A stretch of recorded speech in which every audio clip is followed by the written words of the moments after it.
The Cavalcade Travel Bag is a great large size travel bag with two separate sections. The main section in the top of the bag and another additional section that zippers on the bottom of the bag.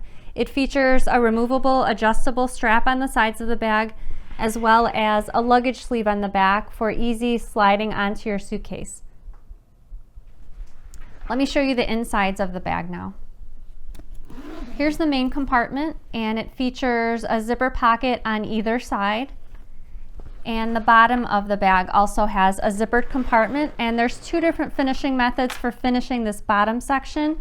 You can either finish by sewing right sides together, which I've done here, or you can finish this bottom piece by attaching binding. I'll also show you how to make a fun two-tone strap in the video. The Cavalcade Travel Bag has a full color PDF pattern, and the video online workshop is 2 hours and 33 minutes long.